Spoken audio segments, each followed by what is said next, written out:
on the 15th of Av. So we're going to have about, I think, 5 or 6 more. Rashbam points out they're not arguing about if it happened or it didn't happen. They all agree that it happened. They're just pointing out different days of celebration. Yeah, there seems to be a concept sometimes that certain days are more opportune for good things. Certain days are more opportune for not good things.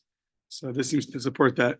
So we are right in the middle of 121a, Kuf Chaf Aleph Amud Aleph. Not right in the middle, really towards the bottom. Maybe 10 lines from the bottom. Amar Yehuda Amar Shmuel. So we said that one of the reasons for celebration was the day that the tribes could now marry into each other. Bad lighting. It's fine. You're going to switch sides. Anywhere here. Okay. It's like peek over at Steve if I need. So You need help. that's right. So the day that the tribes were able to marry into each other was a day of great celebration. So Mai Darish, where do we expound that from? Zeh Davar. Davar Zeh Lo Yehei Nog Ela B'Dor Zeh. This idea, Zeh Davar, which was by the inheritances, which was the topic of yesterday, really, all the Zeh Davars. So it says this matter that you can only marry into your tribe was only for this generation. But after that, we allow you to marry anybody you want. Well, not anybody you want, but anybody from a different tribe that you want. So, okay. That's one. Rabbi Bar Chana Amar Rabbi Yochanan Yom Shehuter Shevet Binyamin Lava B'Kal. There's a story about Pilegish Begiva. There's a concubine in Giva, and the Jewish people swore that they're never going to marry anybody from the tribe of Binyamin, and then that was also at some point removed, that ban. So Tichsiv Ish Yisrael Nishba, each person made a vow. The mitzvah lemor ish mimenu lo yitain bito leBinyamin. We're not giving any of our daughters to the tribe of Binyamin, leisha, as a wife. So my darish, where do you see from there that it only applied for that generation? Mimenu velo mibanenu. We will not give our daughters to the tribe of Binyamin, but our daughters, they could marry anybody they want from Binyamin, meaning even from Binyamin. Rabbi Bar Yosef Amar of Nachman Yom Shekolubo Meisei Midbar. So this was the day that people in the desert stopped dying. Now the Rashbam here brings a fascinating little bit of, not so happy medrash. The medrash Eicha says that every year on Tisha B'Av, since the spies came back, they would go and dig the graves, go inside the graves, and then when they would wake up in the morning, there'd be a number of people who were dead and a number that were alive. So on Tisha B'Av, the final year, they did the same thing. They went into their graves and they woke up, and then everybody was alive. So they went back in. They thought maybe they miscalculated. They went back in day 9, 10, 11, 12, 13, 14. And then when it came to day 15, so they realized Hashem stopped the decree. That was on the 15th day of Av, and that was a cause for great celebration. So he says, "Asu mishta v'simcha v'yantif." He made a day of drinking, happiness, a holiday. So that was also a very festive day. The Amar Mar, as Master said, Achelo Kolu Meisei Midbar, until the generation in the desert did not die out, meaning while they were still alive, turning the page, Lo Haya Dibur in Moshe. Hashem did not speak with Moshe. Now, there's a big discussion what that means exactly. Either it means literally he never spoke to Moshe the way he always used to speak to him, panim el panim, face to face. We keep pointing out that Moshe had different prophecy than other prophets. So he never had that same intimate relationship with Moshe the whole time that they were in the desert. Why? Because a prophet is only in the merit of the people. Prophet merits prophecy in the merit of the people. If the generation is not merit, doesn't have merits like that generation did, then the prophecy will also not be there. Or maybe it means Moshe spoke through a messenger, another interpretation. But the point is that it was a much lesser speaking to Moshe Rabbeinu. It was not direct. Maybe it wasn't at all. It means it wasn't as direct. It wasn't as direct. How do we know this? So we say in the second chapter of Devarim, it says, "Vayhi kasher tamu kol anshe hamilchama lamos mikerav ha'am." So all the people that died out. It's a reference to that generation. And then the verse afterwards says, "The samach le vaydaber Hashem Elai lemor," and then Hashem spoke to me saying, "Elai haya hadibur," meaning it was to me. So as soon as they died out, then Hashem spoke to me, implying that as long as they were still alive, the generation in the desert, Hashem did not speak to me directly. The reason why I say directly and indirectly is because the mice of Korach, when Korach came and complained, that happened after the Meraglim, the Rashbam points out, and there seemed to be some communication between Moshe and Hashem over there in that story. So the Rashbam says maybe it was through a malach, or maybe Moshe consulted with the Urim and Tumim, special breastplate, special divine, So, yeah. Or the Rashbam says maybe Hashem spoke to him, but only when he needed, only when it was a real necessity. Another difference between Moshe and the rest of the prophets, that Moshe could speak to Hashem, Hashem could speak back to him whenever Moshe wanted. There's no limitations. Okay, fine. So that was another thing that happened on Tu B'Av, was that we stopped dying out in the Midbar. Ula Amar Yom Shabitel Bo Hoshea ben Ella Pardesos Shahushiv Yeravam al Hadrachim Shloyalu Yisrael L'Regel. So Yeravam was a terrible king, and he really wanted to prevent the Jews from going up to the Beis Hamikdash, and he would do various things to prevent that. One of them was he put up Pardesos, which are Shomrim, guards, to not allow the Jews to go up on their pilgrimage to the Beis Hamikdash. So this king, Hoshea ben Ella, he removed those Shomrim. He made way and allowed the Jews to go back and pilgrimage up to the Beis Hamikdash, and that was also a cause for a great celebration. Rav Masna Amar, Yom Shenasnu Aruge Beitar Le Kvura. The day, we know that, I don't remember the exact number, but there was a big battle in Beitar, and they lost thousands and thousands of Jews were killed, but they were not able to bury them. We're on 121b, 5 lines in. So they were not able to bury them. So finally, a big nace happened, and a long time afterwards, their bodies were still intact, and they were able to bury just the tremendous merit of the burial of a Jew. That they went later and they found the body still intact, and what happened? They were able to bury them. Yom Shenasna Ruge Beitar L'Kvura. Damer of Masna, as Rav Masna said, also Hayom Shenasna Ruge Beitar L'Kvura, that day that the Haruge Beitar, the ones who were killed in Beitar, were able to be buried L'Kvura. What happened? This is fascinating. We say this whenever we bench after bread. Tiknu b'Yavna, the fourth bracha of benching. So Ram points out that the first 3 brachas are biblical, but the fourth bracha, right?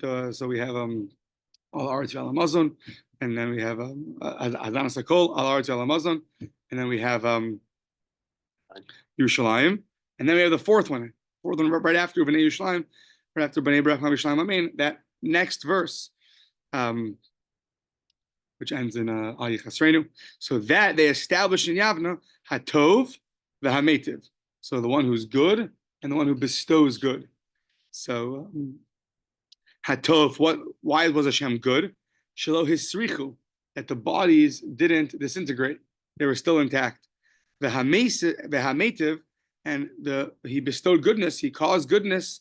Shenasnu L'Kvura. There's a double goodness, and therefore they established that fourth blessing. Now it's interesting to try to figure out why what's the connection between being satiated for bread and thanking Hashem for burying Haruki Beitar? That I didn't have a chance to look into. That's it.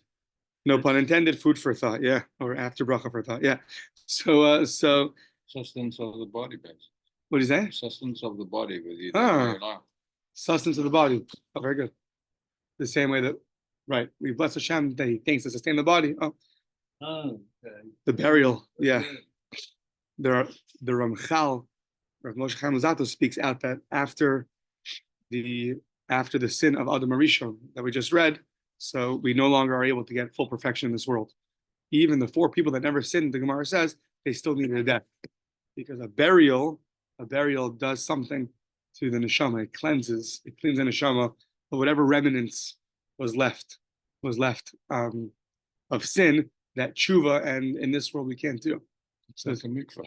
It's like a mikvah, yeah. So all days used to bury knives to catch them. Right. Same way. Yeah. It's a very special thing, a burial. So, okay. So, next thing that happened, Rabbi Yosef Darmi Chervayu, Yom Sheposkin Bo Melichos Eitzim Lamaracha. So we know that there was a continuous fire in the base of Mikdash. That was a fire that was needed, but for the fire you need wood. So we always needed wood. So when would they cut wood? So they would cut wood from Nisan, from right around Pesach time, up until when? The 15th of. Why? The Tanya, Rabbi Eliezer Gadol Omer, Rabbi Eliezer the Great said, Kevan shehigia chamisha asar ba'av, pashash kocha shel chama. Wood can be very moist, and you want to remove the moist. So the sun, it's interesting, I would have thought differently, but the sun is the hottest between Nisan, I guess in a long period of time, between Nisan till the 15th of Av. Once the 15th of Av comes, that's what it says, the sun gets on some level a little bit weaker, and therefore it's not the best time, it's not as good of a time to cut the wood for the Mizbeach. Isn't it the summer months in Israel, though? Yeah. In my head, like all of Av is so hot. It's all like there's another reason also during that period of time why they would one second.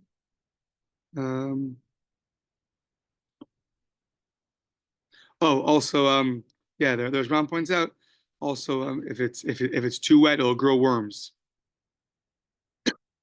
So, and to have wood, he brings a medrash.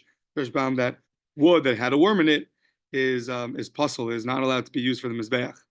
So therefore, when the sun was in its hottest period of time, that's the best time to cut wood. And when they would finish cutting on the 15th, it would be a time for celebration. So let's just finish the sentence.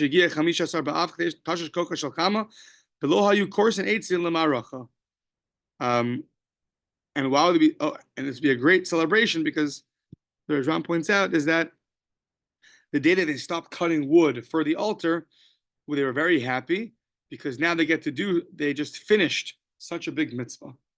That's interesting. Out of all other mitzvahs, this mitzvah was unique, and they made a special celebration for that. Interesting. Amar of Menashe, the Karule, Yom Tavar Magal. So it was the day that they would break their axes. Once they finished cutting, part of the celebration was to take their axes and break them. It's because we don't need any more axes. Okay. Mikan ve'elach. So Mikan ve'elach. After that, the Mosif Yosef, She'ena Mosif Yosef. So now that they finished cutting and the days were getting much longer, so the time for learning. 1 second. Yeah, the nights were much longer. So now, if you want to make up your set learning of the day, you had to learn more at nighttime. So the Gemara says, Mikan ve'elech de Mosif Yosef, the one who would add from the night onto the day, then we would add on to him days of his life. Since the nights are longer and the days are shorter, you have to learn more at nighttime. In reward of that, Hashem would extend his days also. However, She'ena Mosif Yosef, the one who would not add days, meaning add time to his learning, Yosef. What's Yosef? My Yosef, Tanya Rav Yosef, Tikvarei Ime. His mother would bury him, meaning his days would not be lengthened; they might be shortened. So Yeah. Interesting that it's one or the other. It's like opposite extremes. It's interesting. You could have said that if he does it, his days get longer, and if not, his days don't get longer. But it's one or the other. That's interesting. Daf Yomi starts in the night. Daf Yomi start, yeah. Yeah. Daf Lele, right? So yeah. So I remember hearing there's a rabbi in New York. His father or his grandfather told him that in Europe, his grandfather was a little boy staying at his uncle's. I think it was in Vilna, so maybe in the early 1900s. It was 2, 3 in the morning, and his uncle went and woke him up like a little boy. He said, "Where? What? Let's go. We're going to shul." So in the middle of the night, so he took him to shul. And this little boy describes the place was packed. You could hear voices. I mean, now is the time people have to learn. They were working, the whole day. So, yeah. Okay. So, or if you're in Portland, then when you start Daf Yomi in the morning, it's still nighttime. The candles are a premium. That's right. That's right. Sun hasn't even risen yet, so we're good. Still nighttime, sort of. Tana Rabbanan. Okay, so now we finished the discussion about all the things that happened on Tu B'Av, and now we're going to digress. So Tana Rabbanan, Shiva Kiplu Eskola Olam. There were 7 people that literally folded the world, meaning they lived so long that the length of their life, like extended until the present day. It's a way of saying that these 7 people had such tremendous arichas yamim. I guess it's mentioned here because we just mentioned about lengthening of days. I'm not sure. Tana Rabbanan Shiva Kiplu Eskola Olam Kula. So who had tremendous long life? So let's see. Metushelach. So right, he was the oldest person to ever live. So he was Ra Adam. He saw Adam Arishan. So, even though he lived, I forget exactly. Metushelach was 970. 963, I think. 963. Can't go. Remember yesterday's passion. Yeah. At the end though, but it was at the end though. It's hard to remember the end. Yeah. So. I'm still sharp, Steve. Yeah. Here it says, just all these Rashbams go through all the math. It says these 7 people, they were mashamish, meaning they served to the other. They learned from the other. They saw the other. So, Metushelach overlapped with Adam Rishon, the Rashbam says, for 243 years. Metushelach didn't die until after the Mabul. Okay, yeah. Long Rashbams with all the math. Either way, Metushelach, he saw Adam Rishon. They overlapped. Shem, Noach's son, was Ra'a Metushelach. Yaakov Avinu, Ra es Shem. Did I offend him? So Yaakov Ra es Shem. Yaakov saw Shem. And Amram, Moshe's father, he was Ra es Yaakov. He saw Yaakov. And Achia Shiloni, who lived later, he saw Amram. And Eliyahu saw Ra es Achia Shiloni. He saw Achia Shiloni. Ra es Achia Shiloni va'adayin kayim. And Eliyahu is still alive.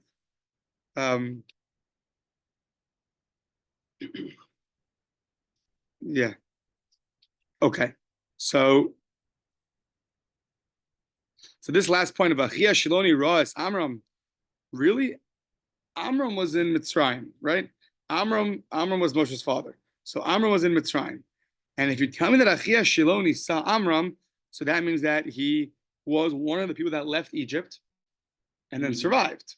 But we just had a whole thing about that generation died out. So now we're going to go through the math or try to figure out, how did Achia Shiloni have both?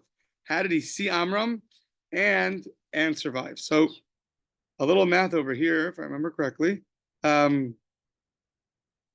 second. Right. So Yaakov was in Mitzrayim. Yaakov was in Egypt for 17 years. In those 17 years that Yaakov was in Egypt, so Kahas, Levi's son, gave birth to Amram. Okay. Now, oh, there it is. Okay. So now Amram saw Yaakov, at least for some period of time. Meaning Amram was the son of Kahas, the son of Levi, the son of Yaakov. So Amram was Yaakov's great grandson. And Yaakov was in Egypt for 17 years. At some point, Amram saw Yaakov. So let's say even for one day he saw Yaakov. Amram himself lived 137 years. So Yaakov's 17 years in Egypt, plus Amram's 137 years, you have 154 years in Egypt. Now we know that they were in Egypt for 210 years. So that leaves us 56 more years. 56 more years. So now, if Achia Shiloni was 56 years old when they left Egypt, so anybody from 20 to 60 died out. So how could it be that Achia Shiloni left Egypt and survived all those years? So, okay, so we'll have a few answers to this. So let's see.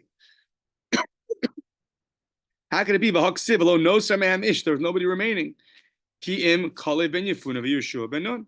Those two survived. Everyone else did not survive. So first of all, Amar Rav Hamnuna lo nigzor gzeira al shifto shalevi. First of all, the decree in the dying in the desert was not given to the Shevet of Levi. Dichsiv b'midbar hazeh yiflu figreichem. So the corpses, fell, meaning people died. The kol pekudechem lekol misparchem miben esim shana v'mala. Mi shepikuda miben esrim yot miben esrim. Who died? Anybody who was counted from 20. When they counted the Jewish people, they counted the 20-year-olds to the 60-year-olds. Shevet Levi had a different counting. They counted from the age of 30. Yotza, so we exclude Shevet Levi, Shifto Shalevi, Shepikuda miben shloshim. He was counted from 30 years old. The only people that died in the desert were the ones who, when we did a head count, if you're 20, you were part of the head count. But Levi was only from 30 years old. Yeah. So, umishar shvatim lo ayel. So one sec. So that's the first answer. Here's from Shevet Levi. Now, I'm not sure, but we're going to give a second answer, but the first answer is good. I don't know. So let's see. Umishar shvatim lo ayel. Is that true? Nobody else except for Shevet Levi survived. V'hatanya Yair ben Menashe Umachir ben Menashe noldu b'mei Yaakov. These two sons of Menashe were born in the days of Yaakov. V'lo mesu ad shenichnasu Yisrael la'aretz, and they didn't die out until the Jews entered Israel. They're from Menashe. They're not from Levi. Shenamar v'yikum mehem anshe ha'oi kishloshim v'shisha ish. So when there was a battle with Ai, so Ai killed 36 Jews. Okay. V'tanya shloshim v'sheish mamish. So divrei Rabbi Yehuda, according to Rabbi Yehuda, even though the verse is a little bit ambiguous, it says that the people of Ai killed kish shloshim v'shisha ish, like 36 Jews. What does like 36 Jews mean? So Rabbi Yehuda means it's just a way of saying they killed 36 Jews. But it doesn't say 36. It says like 36. So it's obviously not referring to the number 36. Rather, Ella ze Yair ben Menashe. They killed Yair ben Menashe, who sheshakol, he was equivalent ke ruba shel Sanhedrin, like the majority of the Sanhedrin. We'll see the first Mishnah and the second Sanhedrin. The greatest Sanhedrin was 70 people. So he was like 36 of them, which is the majority of the Sanhedrin, meaning he was as great, he was so wise and so great, like equivalent to 36 people on the Sanhedrin. So, but what do you see from there? That Yair ben Menashe, right? He survived all those years until we entered Israel and fought a battle with Ai, and then he got killed. Just interesting that we don't prove by the other one. That was only Yair ben Menashe. What about the other one by Machir ben Menashe? We don't bring a proof for him. Okay. So either way, so what do you see from here? That not only Shevet Levi survived, Yair ben Menashe also survived. How that happened, that's interesting. I don't know how he,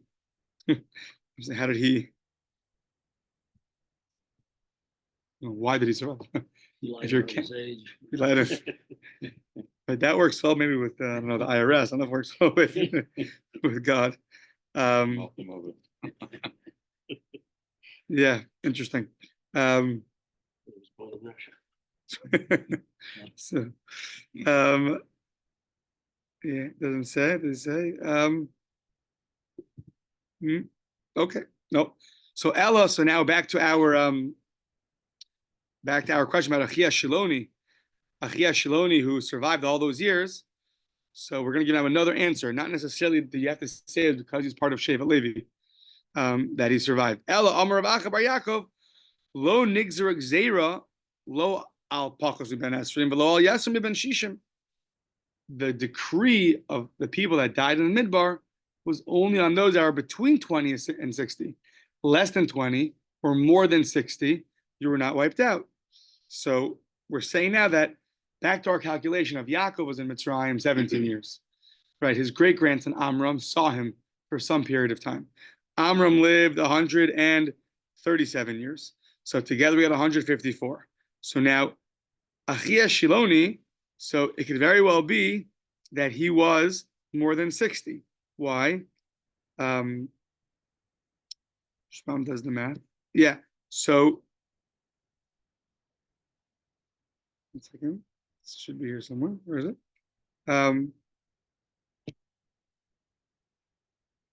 Right. Meaning, it could be that Amram and his great grandfather Yaakov overlapped for more than a day. Right. As long as they overlap for more than a day. So let's say Amram saw Yaakov not for one day, like the Gemara assumed before. Maybe Amram saw Yaakov for 7 years. So then it could be that Achia Shiloni wasn't 56 years old. Could be he was 60, 61 years old, 62 years old when they left Egypt. So, mention it. Yeah, here we go. So the Rashbam says that maybe he was a Yisrael, not a Levi. However, same numbers. He saw Amram maybe for 5 years, not one day. And if he saw Amram for more than one day, maybe 5 years, so then he was 61 years old when they left Egypt. Basically, as long as the assumption before was that Yaakov was in Egypt 17 years, Amram saw him for one day, and he lived 137 years. That equals to 154. And therefore, Achia Shiloni must have been 56 years old when we left Egypt. But as long as they overlap for longer, so then Achia Shiloni could have been more than 60 when they left Egypt.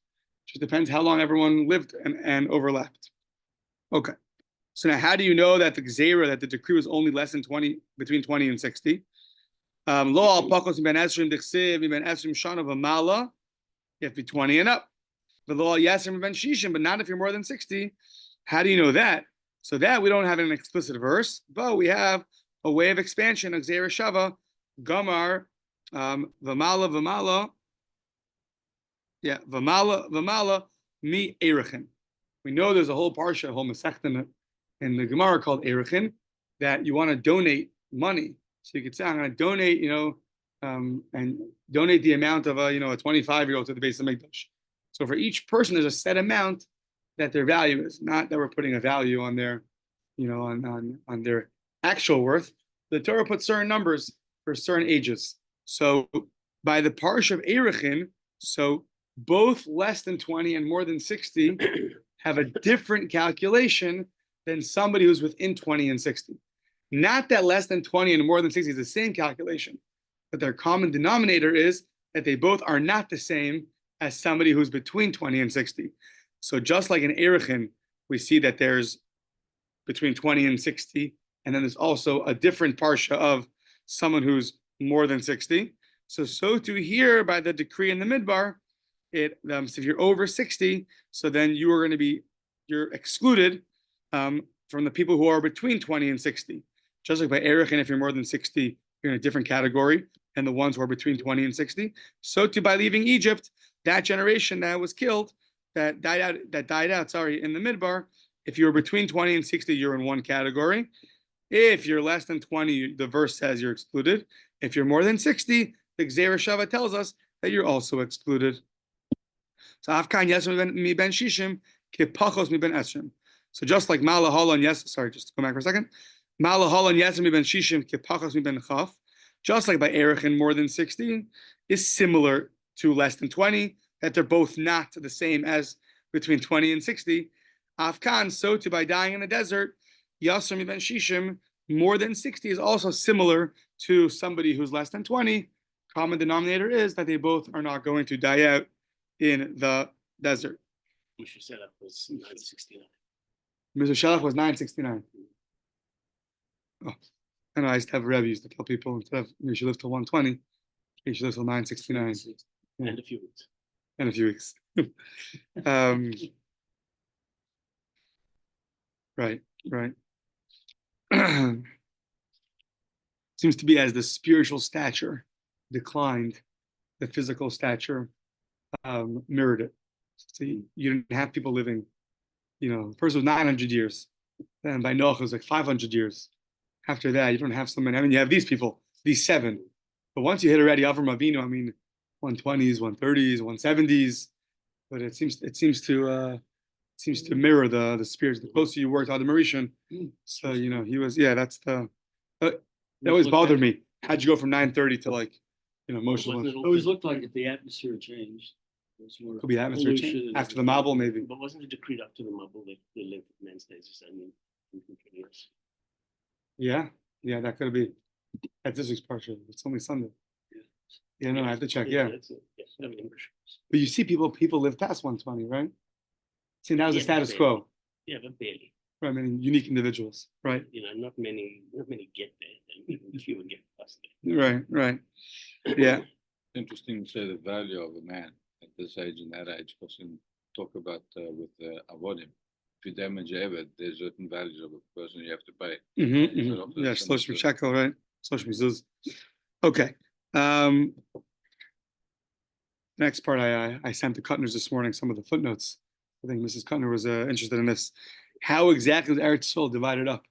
Yeah. I don't know if everyone appreciates being woken up to WhatsApps from Gleizer with footnotes, but that's what I felt was right. So, so as long as it's after Mrs. Kuttner got her coffee, as we learned yesterday. So, Ibailahu, Eretz Yisrael, how is it divided up? Was it divided up l'shvatim, 12 portions? Everyone got 12 portions. Iflig, o dilma le karkev gavre iflig, or it went by 600,000 portions. So you walk in. So how do you get a portion of your land? The heads of the tribes went, they got land, then they divided for each tribe, or no, each person, stood in line one by one, and they got their portion. Yeah. Okay, so let's see. Yeah, now we know a lot about the division of Eretz Yisrael, how it was divided up, and how it will be divided up in the times of Mashiach. So I guess what to look forward to. Yeah. So Tashma says the Brisa. It says Bain Rav. It says the full pasuk is in Bamidbar Chavav.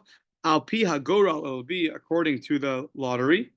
Techalek, it will be divided. Nachalasa, the heritage. The inheritance. Bain Rav lema'at, whether it's a lot or a little. So the Gemara is going to get back to this, but right now we're understanding Bain Rav lema'at means that whether he got a big portion or because he has many people in his tribe, or whether he got a small portion because he has less people in his tribe,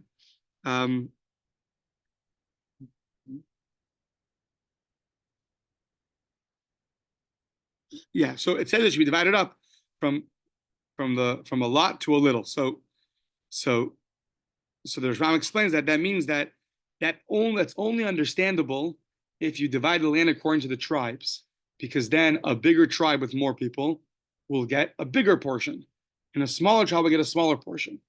But if you're dividing it up by 600,000, then each person will get an equal portion. So what does it mean, a large portion versus a small portion? So that should be a proof that it got divided up in 12s between the 12 tribes. And then you understand, bigger tribe got more, smaller tribe got less. The Od Tanya, and another brisa says more explicitly that it was divided up according to the tribes. The Od Tanya, Sida Eretz Yisrael, that in the future Eretz Yisrael, I think they point out, meaning it's when Mashiach comes, it's going to be divided up. Atzida Eretz Yisrael shetechalik l'shlosha asar shvatim. it'll be divided up into 13 tribes. So you see explicitly, originally it was divided up in 12 tribes, not in 600,000. However, when Mashiach comes, it'll be divided up into 13 tribes. The Gemara is going to ask later who's the 13th portion, and spoiler alert, it's going to be Mashiach himself. He's going to get the 13th portion. Okay, so you still should come tomorrow, but yeah. So velo nischalka ela bekesef. Interestingly, it'll be divided up monetarily. Shinamar, this Bryce learned, bein rav lema'at. So right now it means, we're going to ask on this later, but it means that if you got a better portion, so the Rajram points out, what's a better portion? The portions in the land of Yehuda were better than the ones in the Galilee. So what would you do? You would compensate monetarily. So if your portion was better quality because you were in a better climate or better for plantation, things like that, the person in the less qualitative land, you would pay him off with money. So the Gemara is going to ask later, who would ever do that? Just get paid off with money and forever have inferior land. Okay, but right now that's what this Bryce is learning. Ela bekesef shenemar bein rav lema'at. So Amr Yehuda saw Yehuda. So one saw worth of land in Yehuda is shaveh chamesh sa'im begalil. It's so good that it's worth the equivalent of 5 saw in Galil. So where exactly is Yehuda? I mean, it's obviously more south. Yudin Shomron is very. Oh, the Yudin Shomron. So why there it's so much better? Climate's better. My head, the Golan is gorgeous. Because they grow can grow crops in. I guess better than the Golan. Yeah. Right. Maybe it's hotter. The Golan colder. I don't know. Golan is nice. Waterfalls, beautiful mountains. More level or soil. I guess it's more in the middle of it versus being very north. Okay. What? Oh, we're gonna say that. How do you know that? Oh, because 15 years ago and because 8 years ago you saw it already. Okay. Fathers know everything. Fathers know everything. So yeah, very good. Okay, but that we're gonna say later. Yeah, good. It was divided up only according to a lottery. Shenamar ach begorel. But then it says, it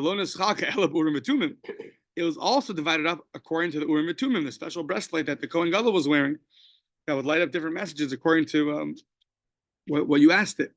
Shinamar al pi gorel. So there was a gorel and there was Urim and Tumim. So how did this work its way out? Why do you need both, and how is the procedure?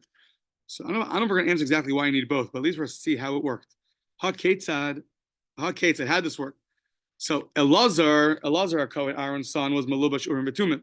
He would wear the Urim Betumim. The Yeshua v'Kol Yisrael omdim lefanav. Imagine the scene, yeah. Elazar's dressed up in the Urim Betumim. Yeshua and all of Israel is there in front of him. The Kalfei Shal Shvatim, the Kalfei Shal Tchumen. You have little notes, petek, a note of the names of the tribes, and then you have another, a basket of notes of all the borders of Israel. Munachim lefanav. So he would be mechaven, he would have intent with Ruach HaKodesh, meaning he would consult with the Urim and Tumim, Zavulun, and the Urim and Tumim would tell him, and then miraculously he would go, when he would pick the two out, it would come out exactly the way that the Urim and Tumim said. So the Haya mechaven Baruch HaKodesh v'omer Zvulun Ola Tchum Ola Tchum Ako. Bomer Zvulun. One second, I have to read it. Bomer Zvulun Ola. So it's Zvulun's term. And now Tchum Ako Ola Imo.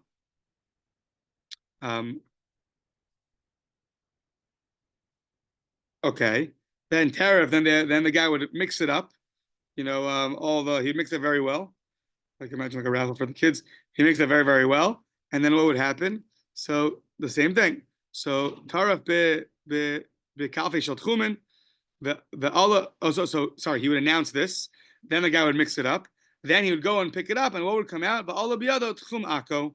So he would announce Zavulun gets the land of Akko, and then the guy would mix it up a lot, and then what would come out would be exactly that which the Urim and Tumim told him.